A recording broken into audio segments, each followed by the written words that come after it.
Hello दोस्तों, नमस्कार। Skill take परिवार में आप सभी का एक बार फिर स्वागत है। आज की इस क्लास में हम सभी लोग जो हमारा कंटिन्यू सेशन चल रहा है 10,000 प्रश्नों को जो सीरीज है जिसको हमने करवाने को बोला है, और ये आपका जब तक पेपर नहीं होता बीपीएससी टीआरई 4.0 का, तब तक आपको ये सेशन मिलता रहेगा। तो आप सभी लोग आशा करते हैं कि अच्छे से पढ़ रहे होंगे और साथ ही साथ बेहतरीन ढंग से प्रश्नों को भी सॉल्व कर रहे होंगे और अपना डाउट क्लियर कर रहे होंगे। तो आज के इस सेशन में आप सभी लोगों को बहुत कुछ जानकारी होगी। आपको चीज़ों को बस सुनना है अच्छे से और देखना है हम कैसे प्रश्नों को सॉल्व करते हैं। ये दो काम आप करते रहेंगे तो आपके दिमाग में चीज़ें सेट हो जाएंगी। आपको ज़्यादा लोड नहीं लेना है। बस हाँ, जहाँ आपको समस्या लगे, जो आपको चीज़ें नहीं लगें, उसको आपको अच्छे से क्लियर करना है, क्योंकि एक ही क्लास में सब कुछ बताना संभव नहीं है। तो आपको अच्छे से क्लियर करते रहना है कहीं से भी। यहाँ जो हम करवा रहे हैं ये तो आपको सेशन अनिवार्य है, इसको तो आपको क्लास करनी ही करनी है। तो इस सेशन में हम भूगोल के प्रश्न, ईवीएस और इकोनॉमिक्स के प्रश्न, इकोनॉमिक्स के तो बहुत कम प्रश्न आते हैं, फिर भी इसमें किसी न किसी सेट में मिलते रहते हैं। संविधान के और इतिहास के जो प्रश्न हैं शामिल कर रहे हैं। विज्ञान के प्रश्न भी इसमें हैं, करंट अफेयर्स के भी हैं, बट आपको इसको याद नहीं करना है। बस आपको करंट अफेयर की डेप्थ या गहराई या कहाँ से करंट अफेयर आ सकता है उसके बारे में हमने इसमें जिक्र करेंगे। बिहार स्पेशल के एक दो प्रश्न आपको मिल जाते हैं। आप सभी को पता होगा पीआरटी में लगभग 88 प्रश्न आते हैं, जूनियर में लगभग 32 प्रश्न आते हैं। तो आप सभी के लिए सेशन बहुत इंपॉर्टेंट होने वाला है। यहाँ से आप सभी लोग एनसीईआरटी या सीईआरटी पाठ्यक्रम पर आधारित प्रश्नों को भी समझने का प्रयास करिएगा, क्योंकि उन प्रश्नों को भी इसमें शामिल कर लिया जाता है। आप सभी लोग जीएस तो यहाँ से कवर कर ही रहे हैं, जो सामान्य अध्ययन का सेक्शन है।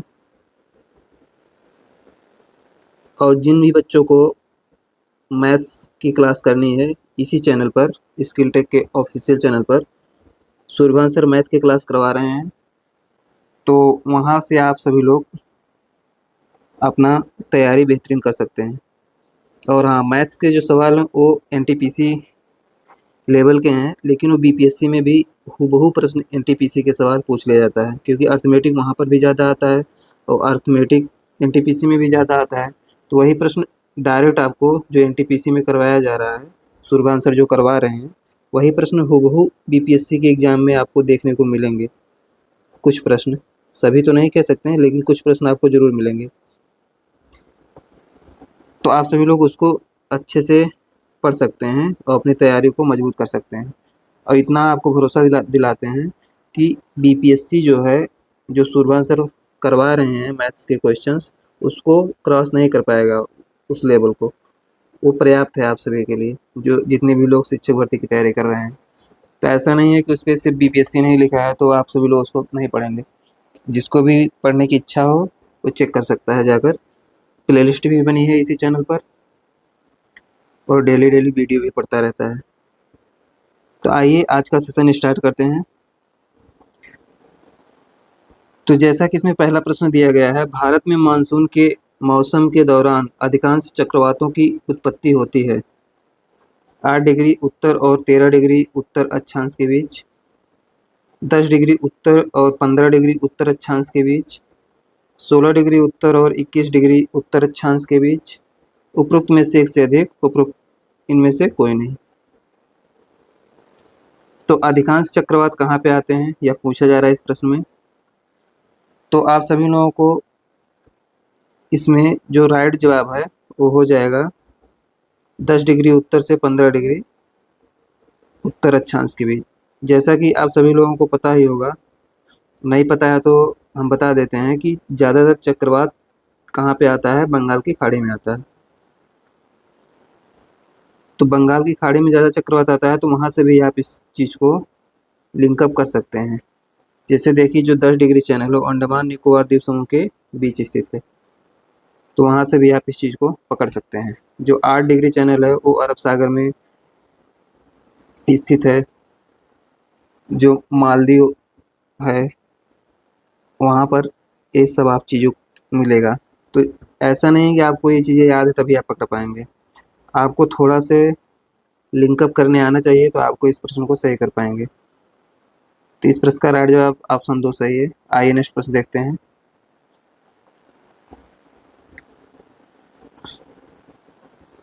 निम्नलिखित में से किसमें अक्टूबर और नवंबर के महीने में भारी वर्षा होती है?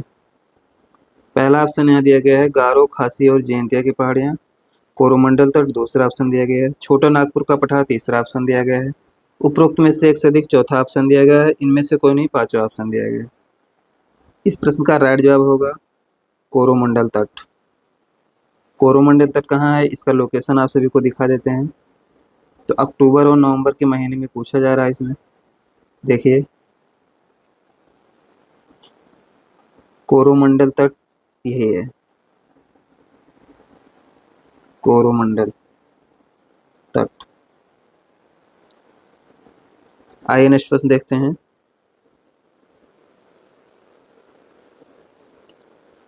बंगाल का विभाजन प्रभावी हुआ।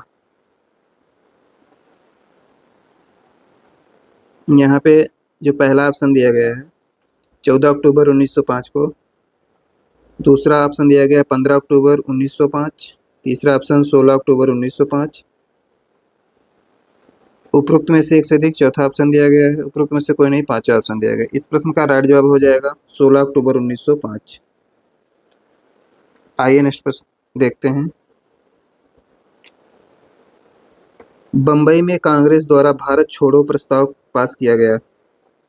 ऑप्शन यहाँ दिया गया है 7 अगस्त 1942 को, 8 अगस्त 1942 को दूसरा ऑप्शन दिया गया है, 9 अगस्त 1942 को तीसरा ऑप्शन दिया गया। उपरोक्त में से एक से अधिक चौथा ऑप्शन दिया गया। उपरोक्त में से कोई नहीं पांचवा ऑप्शन दिया गया। इस प्रश्न का राइट जवाब हो जाएगा 8 अगस्त 1942 को। आइए नेक्स्ट प्रश्न देखते हैं। बिहार में 1857 की क्रांति के दौरान पटना, आरा, शाहाबाद जिले में किसने नेतृत्व प्रदान किया? राजकुमार शुक्ला पहला ऑप्शन दिया गया है, नामदार खां दूसरा ऑप्शन दिया गया, कुंवर सिंह तीसरा ऑप्शन दिया गया। उपरोक्त में से एक से अधिक चौथा ऑप्शन दिया गया। उपरोक्त में से कोई नहीं पांचवा ऑप्शन दिया गया। इस प्रश्न का राइट जवाब हो जाएगा कुंवर सिंह। आप सभी लोगों को पता होगा बिहार में 1857 की क्रांति के दौरान कुंवर सिंह ने बहुत मजबूती से लड़ाई लड़ी थी। तो पटना, आरा, शाहाबाद जिलों में इन्हीं के नेतृत्व में क्रांति हुई थी। आइए नेक्स्ट प्रश्न देखते हैं। फलों और सब्जियों की खेती कहलाती है। पहला ऑप्शन है दिया गया फूलों की खेती कही जाती है, कृषि कही जाती है, बागवानी कही जाती है। तीसरा ऑप्शन दिया गया है। उपरोक्त में से एक से अधिक चौथा ऑप्शन दिया गया। उपरोक्त में से कोई नहीं पांचवा ऑप्शन दिया गया। तो इस प्रश्न का राइट जवाब होगा जहाँ दो फसल जिसे फल और सब्जी उगाए जाते हैं वहाँ बागवानी के नाम से जाना जाता है। तो तीसरा ऑप्शन यहाँ पर सही है। आइए नेक्स्ट प्रश्न देखते हैं। फूलों की खेती को फ्लोरिकल्चर बोला जाता है और कृषि को कहीं कहीं कृषि तो एग्रीकल्चर होता ही है। आइए नेक्स्ट प्रश्न देखते हैं।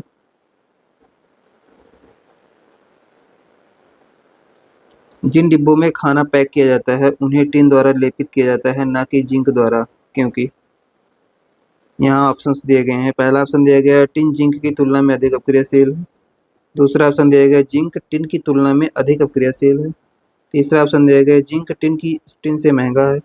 चौथा ऑप्शन उपरोक्त में से एक से अधिक दिया गया। पांचवा उपरोक्त में से कोई नहीं दिया गया। इस प्रश्न का राइट जवाब हो जाएगा जिंक टिन की तुलना में अधिक अपक्रियाशील है। जिंक द्वारा क्यों नहीं, जिंक द्वारा क्योंकि ना कि जिंक द्वारा।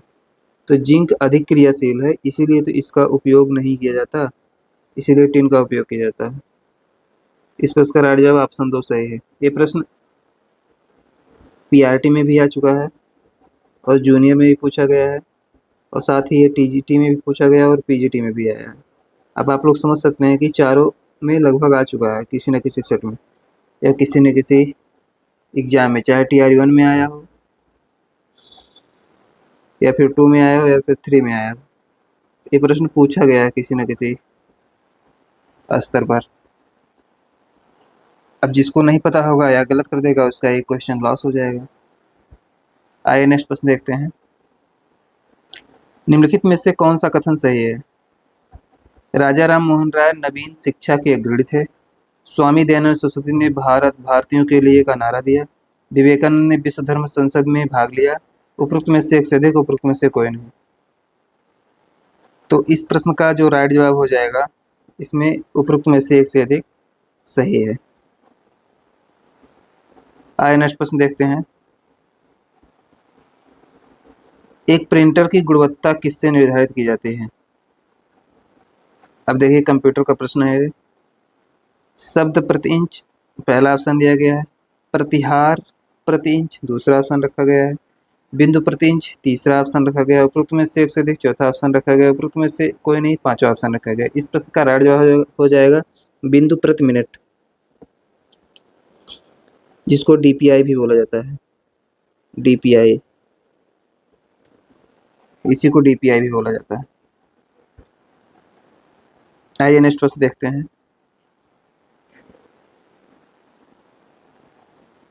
बायोलॉजी का यह प्रश्न है। आइओपिया वह बीमारी है जिसमें व्यक्ति देख नहीं पाता।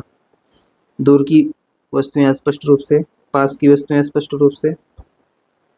दूसरा ऑप्शन दिया गया है पास की तथा दूर की वस्तुएं स्पष्ट रूप से। उपरोक्त में से एक से अधिक, उपरोक्त में से कोई नहीं। इस प्रश्न का राइट जवाब हो जाएगा दूर की वस्तुएं स्पष्ट रूप से। पहला ऑप्शन यहाँ पर सही है। आइए नेक्स्ट प्रश्न देखते हैं। निम्नलिखित में से किसमें न्यूटन के गति के तीसरे नियम का उपयोग किया जाता है? तेजी से आप प्रश्नों को पढ़ेंगे और तेजी से आप ऑप्शंस को पढ़ेंगे, उसके बाद टिक कर देंगे। यही होता है प्रश्नों को सॉल्व करने का, एमसीक्यू सॉल्व करने का बेहतर तरीका होता है। देखिए इसमें हम आपको दिखा रहे हैं कैसे सॉल्व किया जाता है। निम्नलिखित में से किसमें न्यूटन के गति के तीसरे नियम का उपयोग किया जाता है? तीरंदाजी, अंतरिक्ष रॉकेट, वेंचुरी मापी। उपरोक्त में से एक से अधिक, उपरोक्त में से कोई नहीं। तो इस प्रश्न को पढ़ते समय ही आपके दिमाग में आ जाना चाहिए कि इस प्रश्न का राइट जवाब होगा उपरोक्त में से एक से अधिक, क्योंकि तीसरे नियम का उपयोग क्रिया प्रतिक्रिया का नियम है। क्रिया प्रतिक्रिया, तीरंदाजी में भी क्रिया प्रतिक्रिया होता है, अंतरिक्ष रॉकेट में भी होता है क्रिया प्रतिक्रिया का नियम। तो इस प्रश्न का राइट जवाब हो जाएगा उपरोक्त में से ऐसे। अगर आपको दो भी पता है तब भी आप कर पाएंगे आसानी से। आइए नेक्स्ट प्रश्न देखते हैं। अनुवांशिकता शब्द मुख्य रूप से किससे संदर्भित करता है? पहला ऑप्शन यहाँ शारीरिकी दिया है, दूसरा ऑप्शन अर्धसूत्री विभाजन दिया गया है, तीसरा ऑप्शन अनुवांशिकी दिया गया है, चौथा ऑप्शन उपरोक्त में से एक से अधिक, पांचवा ऑप्शन उपरोक्त में से कोई नहीं। इस प्रश्न का राइट जवाब हो जाएगा अनुवांशिकी। आइए नेक्स्ट प्रश्न देखते हैं। किस प्रक्रिया में प्रकाश संश्लेषण के दौरान वायुमंडलीय कार्बन डाइऑक्साइड को कार्बोहाइड्रेट में परिवर्तित किया जाता है?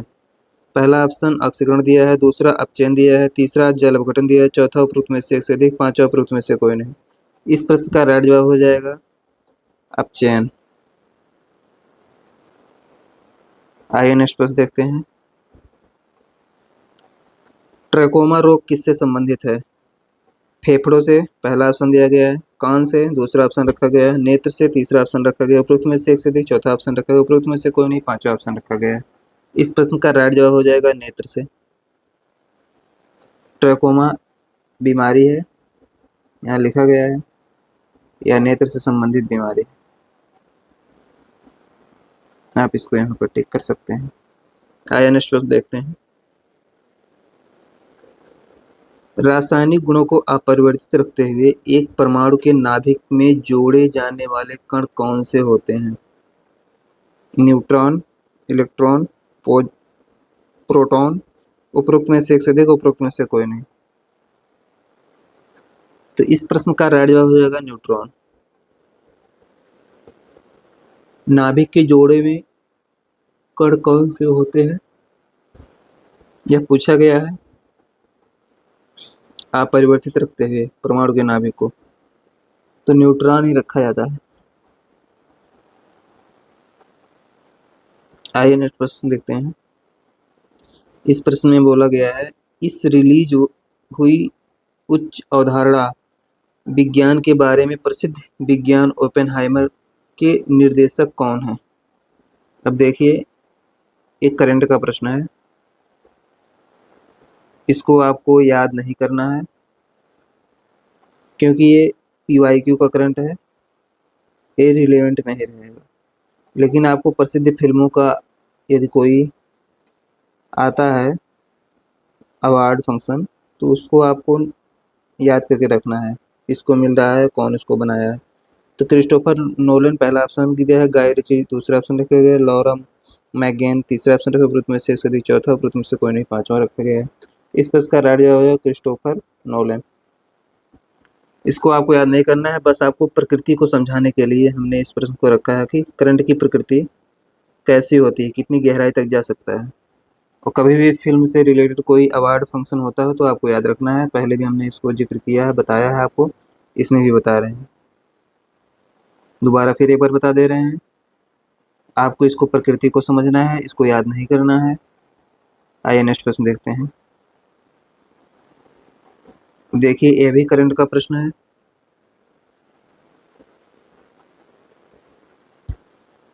परंतु यह सदाबहार है, यह कभी भी आ सकता है पेपर में, सदाबहार प्रश्न है।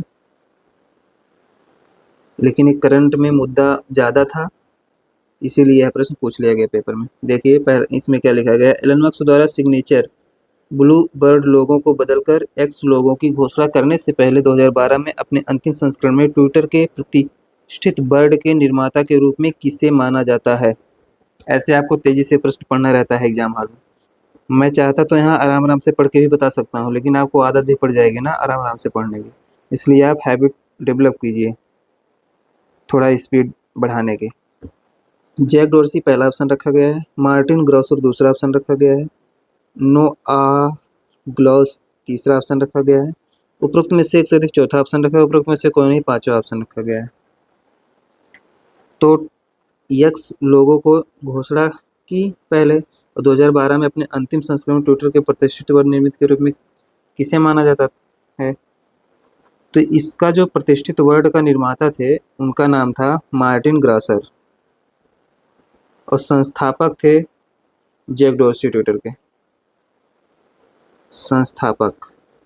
लेकिन अब इसका अधिग्रहण एक्स कंपनी ने कर लिया है, जिसके संस्थापक एलन मस्क हैं, तो इसलिए उसका लोगो भी चेंज हो गया था, तो इसीलिए यह प्रश्न बन गया था। आइए नेक्स्ट प्रश्न देखते हैं। अंग्रेजों ने भारत पर लंबे समय तक राज्य कैसे किया? कांग्रेस की उदारवादी नीतियों के कारण पहला ऑप्शन दिया गया है, भारतीय नेताओं की गिरफ्तारी के कारण दूसरा ऑप्शन दिया गया है, बांटो और राज करो की नीति के कारण तीसरा ऑप्शन दिया, उपरोक्त में से एक से अधिक चौथा ऑप्शन दिया, उपरोक्त में से कोई नहीं पांचवा ऑप्शन दिया गया। इस प्रश्न का राइट जवाब हो जाएगा बांटो और राज करो की नीति के कारण। आइए नेक्स्ट प्रश्न देखते हैं।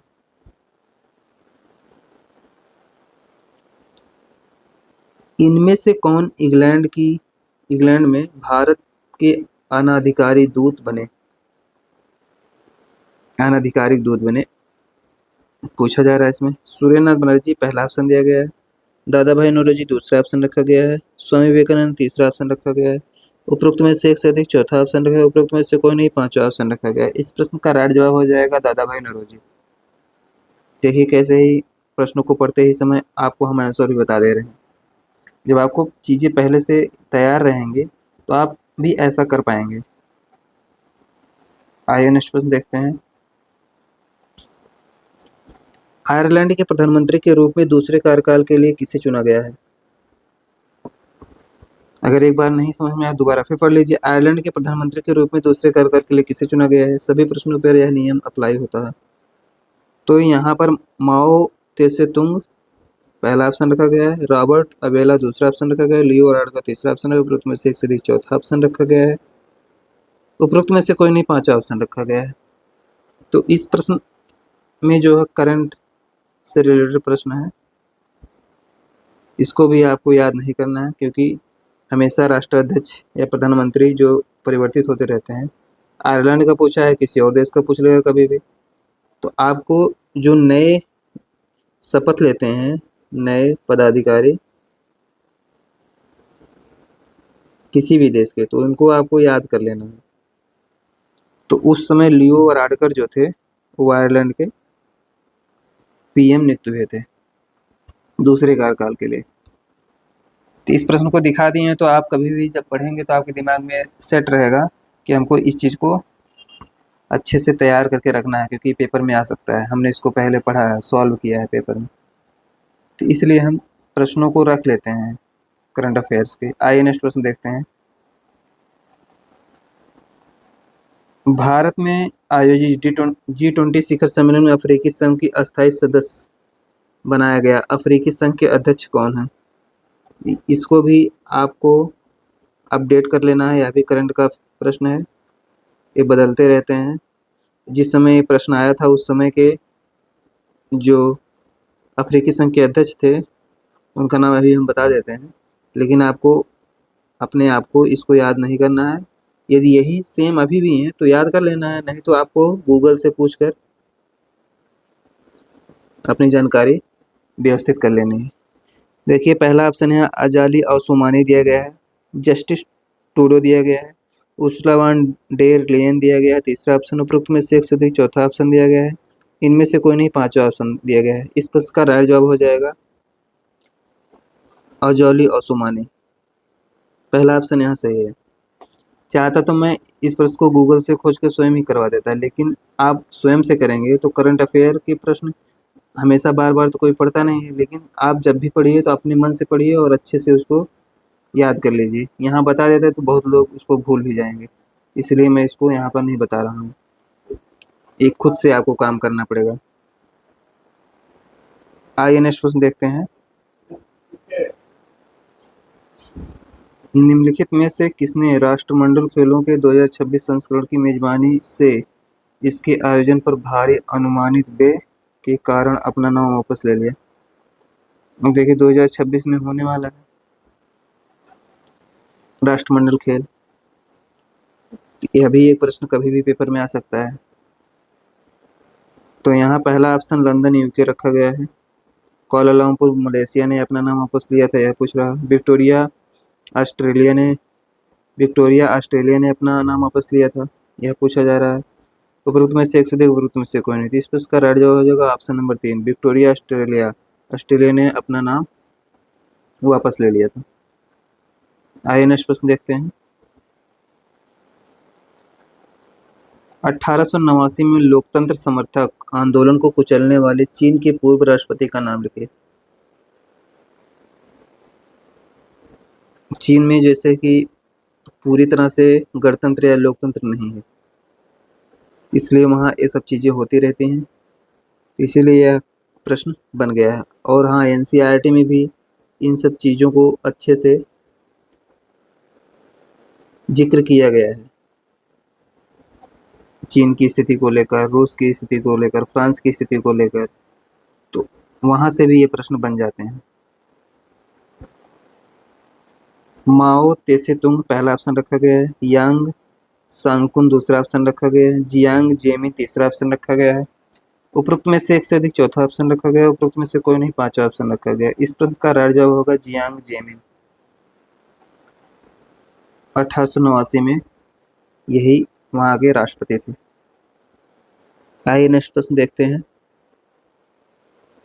अगस्त 2023 में जब चंद्रयान 2 चंद्र ऑर्बिटर ने चंद्रयान 3 के लैंडर मॉड्यूल से संपर्क स्थापित किया तो उसने उसे क्या संदेश भेजा? पहला ऑप्शन वेलकम होम लिखा गया है यहाँ पर, चलो चांद के पार दूसरा ऑप्शन दिया गया है, वेलकम बडी तीसरा ऑप्शन दिया गया है, उपरोक्त में से एक से अधिक चौथा ऑप्शन दिया गया, उपरोक्त में से कोई नहीं पांचवा ऑप्शन दिया गया। इस प्रश्न का राइट जवाब हो जाएगा वेलकम बडी। आइए नेक्स्ट प्रश्न देखते हैं।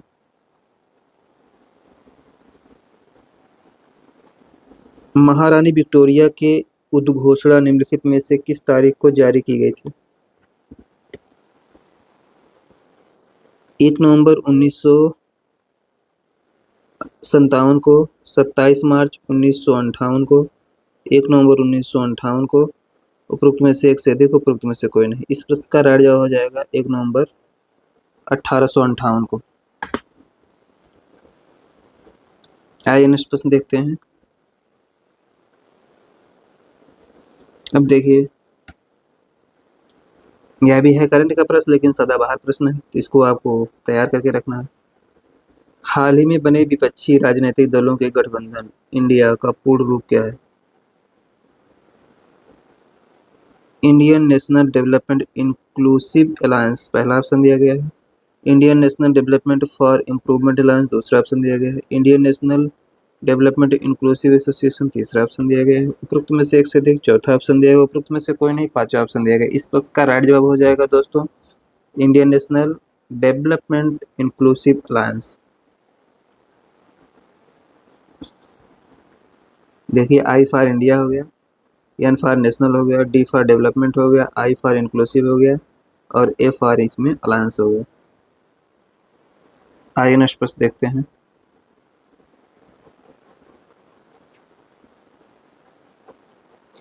भौगोलिक क्षेत्रफल के अनुसार भारत की निम्नलिखित भौतिक फिजियोग्राफी इकाइयों को आरोही क्रम में व्यवस्थित कीजिए।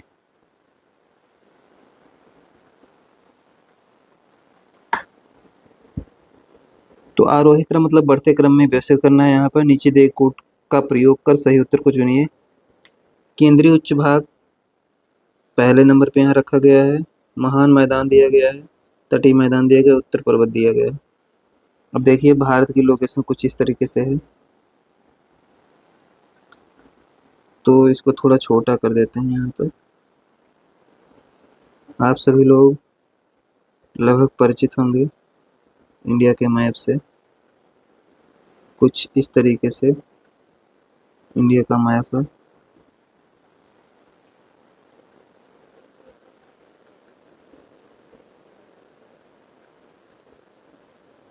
रफली चित्र आप समझ सकते हैं।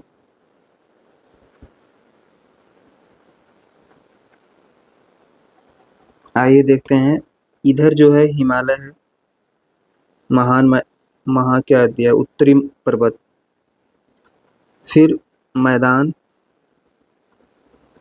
यहाँ पर है सब, फिर क्या तटीय मैदान, कोस्टल एरिया इधर है सब, और क्या एक यहाँ बचता है केंद्रीय उच्च भाग। केंद्रीय उच्च भाग ए है पूरा, तो एक नंबर, सॉरी, केंद्रीय उच्च भाग एक नंबर देते हैं। दो नंबर, 4 नंबर इसको देते हैं।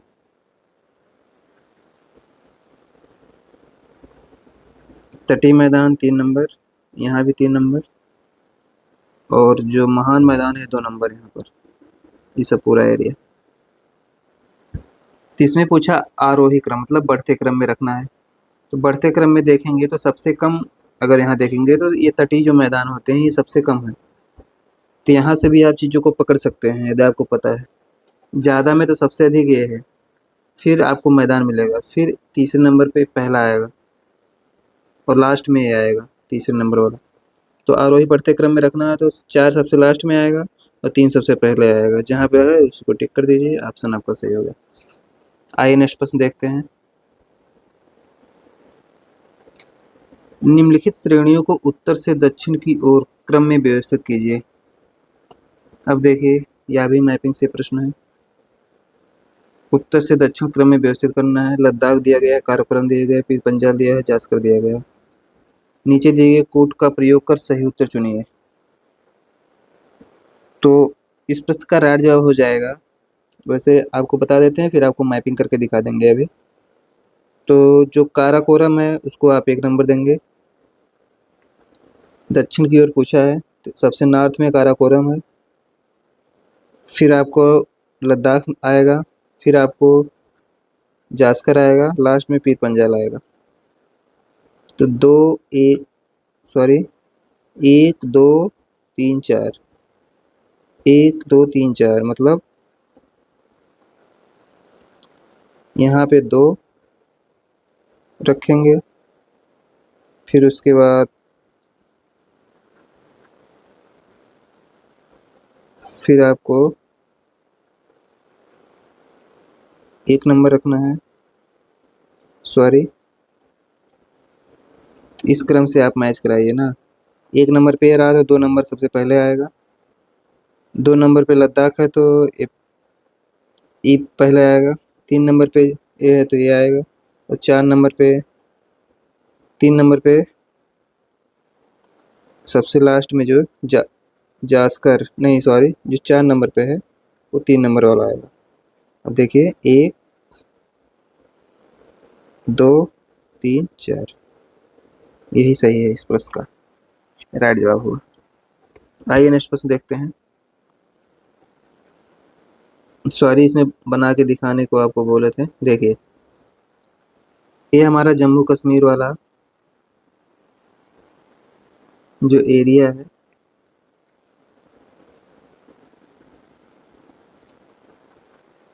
कुछ इस तरीके से है।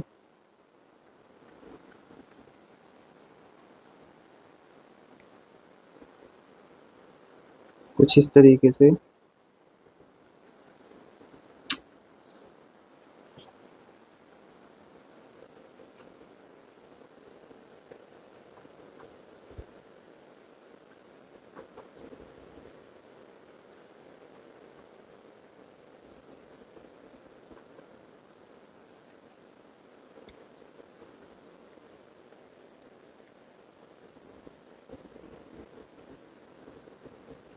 कुछ इस तरीके से है। तो यहाँ पर आपको काराकोरम रेंज मिल जाएगा। यहाँ पर आपको लद्दाख रेंज मिल जाएगा। यहाँ पर फिर जास्कर फिर यहाँ पीर पंजाल ऐसे ही श्रेणियाँ बने हुए हैं। आइए नेक्स्ट प्रश्न देखते हैं। निम्नलिखित में से कौन सा क्षेत्र भूस्खलन प्रवण क्षेत्र नहीं है? भूस्खलन प्रवण क्षेत्र यहाँ पश्चिमी घाट पहला ऑप्शन दिया गया है। पूर्वी घाट दूसरा ऑप्शन दिया गया है। हिमालय क्षेत्र तीसरा ऑप्शन। उपरोक्त में से अधिक चौथा। इनमें से कोई नहीं पांचवा। इस प्रश्न का राइट जवाब हो जाएगा पूर्वी घाट। पूर्वी घाट जो हमारा है वो भूस्खलन क्षेत्र नहीं है। आइए नेक्स्ट प्रश्न देखते हैं। भूस्खलन प्रवण इसे प्रवणता आप लोग मैथ्स में पढ़े होंगे या इसका प्रवणता बोला जाता है। प्रवणता या टेंजेंट ढाल जो होता है और साथ ही साथ भूस्खलन भी पूछ लिया है। तो यही पूर्वी जो घाट है जो इंडिया के मैप में कुछ इस तरीके से पूर्वी घाट इसी को बोला जाता है। तो यहाँ भूस्खलन भी कम होता है और प्रवण क्षेत्र भी कम है, इसीलिए इस प्रश्न का राइट जवाब यही है। आशा करते हैं आप सभी लोग समझ पाए होंगे। आइए नेक्स्ट प्रश्न देखते हैं। इस प्रश्न में बोला गया है निम्नलिखित में से कौन सा तट उग्र उष्णकटिबंधीय चक्रवातों से सबसे अधिक प्रभावित है? शायद रिपीट हो गया नहीं। पहला ऑप्शन यहाँ मालाबार दिया है। दूसरा ऑप्शन कोरोमंडल दिया है। तीसरा ऑप्शन कोंकण दिया है। चौथा ऑप्शन उपरोक्त में से एक से अधिक। पांचवा उपरोक्त में से कोई नहीं। इस प्रश्न का राइट जवाब होगा कोरोमंडल तट। तो कोरोमंडल तट अभी हमने इसको बताया है क्या यही होता है कोरोमंडल तट।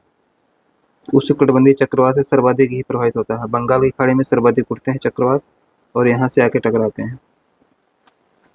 आइए नेक्स्ट प्रश्न देखते हैं।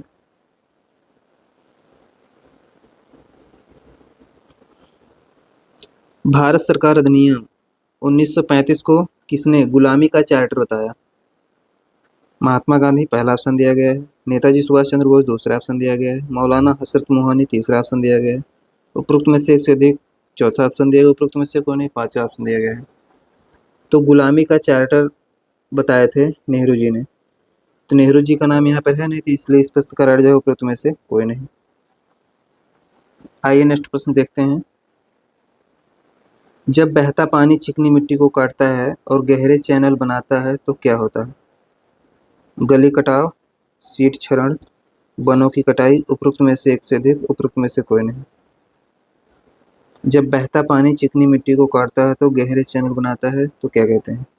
तो गली कटाई गली कटाव ही कहा जाएगा इसे, जिसको अवनालिका अपर्दन भी बोला जाता है। इसी को अवनालिका अपर्दन भी आपको कहीं कहीं पर मिलेगा। तो इस प्रश्न का राइट जवाब पहला ऑप्शन यहाँ सही है। आइए नेक्स्ट प्रश्न देखते हैं। अच्छा, प्रश्नों की संख्या यहाँ पर समाप्त हुई। तो इसमें थोड़ा से देख लेते हैं हम सभी लोग। जो नर्मदा नदी हमारा है, मध्य प्रदेश में बहती है। देखिए आप सभी लोग, कुछ इस तरीके से इंडिया है। नर्मदा नदी इस तरीके से बहती है। थोड़ा और अच्छे से बना देते हैं। देखिए आप सभी लोग,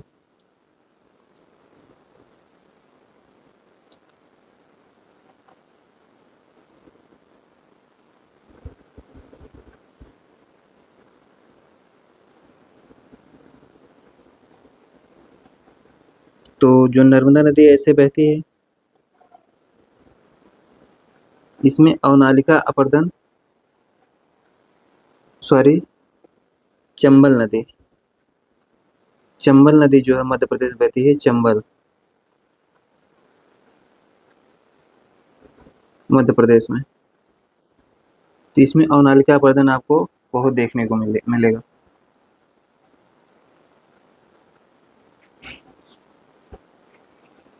तो कभी कभी पूछ भी ले जाता है ना कि इस नदी में अवनालिका अपर्दन सर्वाधिक है, तो चंबल नदी भी आपको मिल जाएगी। वैसे भी आपको बहुत से स्थानों पर मिल जाते हैं जहाँ पर वर्षा अधिक होती है। तो आशा करते हैं आप सभी लोग समझ पाए होंगे। तो आज का सेशन बस इतना ही। नेक्स्ट वीडियो में फिर मुलाकात होगी। धन्यवाद। और हाँ, एक और सूचना है। बीच में हमने आज ज़्यादा आप सभी लोगों को नहीं बताया है। कुछ बच्चों को ये परेशानी होती है कि ज़्यादा हम चीज़ों को मोटिवेशन ना दें जब कोई अच्छी चीज़ आती है। तो ऐसा नहीं है, उससे भी आपको फ़ायदा ही होता है, क्योंकि चीज़ों को तैयार करने के लिए हमेशा आप एक ही डायरेक्शन में नहीं चल सकते। स्टडी आप ऐसे नहीं कर सकते एक ही डायरेक्शन में, एक ही लहजे से। चीज़ों को इंटरेस्टिंग करने के लिए थोड़ा उतार चढ़ाव करना पड़ता है। तो इसको हम अब उतना नहीं करेंगे जितना अन्य वीडियो में करते थे, थोड़ा और कम करेंगे, क्योंकि कुछ बच्चों को परेशानी भी हो रही है इससे। लेकिन हाँ, बहुत कम नहीं करेंगे, थोड़ा बहुत कम कर देंगे। या तो लास्ट में बता देंगे, या तो फिर बीच में बता देंगे, या फिर शुरुआत में ही बता देंगे। तो आप सभी लोग अच्छे से पढ़ रहे होंगे। और हाँ, जो नए बच्चे हैं, जितने भी नए बच्चे जुड़ रहे हैं, इन सभी से रिक्वेस्ट है कि आप सभी लोग जो प्लेलिस्ट बना है उसको अवश्य विजिट करिए। वहाँ पे जो वीडियो पड़े हैं, ये 24 नंबर का वीडियो होगा, 23 नंबर तक आप अच्छे से देख कर तैयार कर लीजिए, क्योंकि सब बेहतरीन प्रश्न है। NCERT और SCERT, और साथ ही साथ जो BPSC PYQ है 1 2 3 जो एग्ज़ाम हो चुके हैं, TRE 1 2 3, इन सभी का बेहतरीन कलेक्शन हम वहाँ रखे हैं और उसको बेहतरीन ढंग से सॉल्व करवाए हैं। और कम समय में कैसे सॉल्व किया जाता है, ये सब चीज़ें हम वहाँ आपको करके दिखाए भी हैं।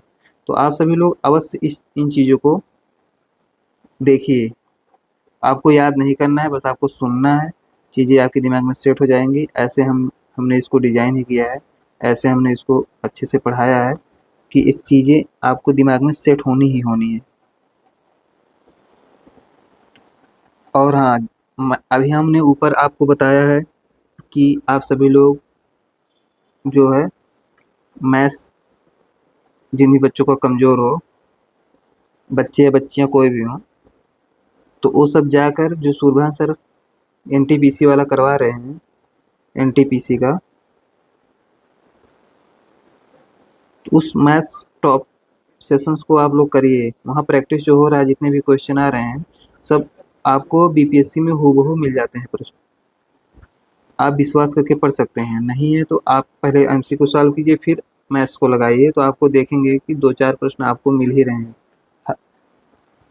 हर दूसरे तीसरे सेट में 1-2 प्रश्न आपको मिल रहे हैं। आप अगर एक हफ्ते भी 5-6 सेट सॉल्व कर लिए या देख लिए, तो आपको लगभग 3 से 4 प्रश्न तो तैयार ही हो जाएंगे, जो आपको पेपर में छपेंगे। ऐसा नहीं है कि आएंगे नहीं, कभी लासा मासा से आ जाते हैं प्रश्न, कभी क्या नाम है, रेशियो प्रोपोर्शन से आ जाते हैं, कभी एवरेज से आ जाते हैं। तो अर्थमेटिक पर आपको ज़्यादा फोकस करना है, जिसको अंकगणित बोला जाता है, क्योंकि यहाँ से प्रश्नों की संख्या थोड़ा अधिक बनता है। तो वीडियो को यहीं पर समाप्त करते हैं। नेक्स्ट वीडियो में फिर मुलाकात होगी। धन्यवाद।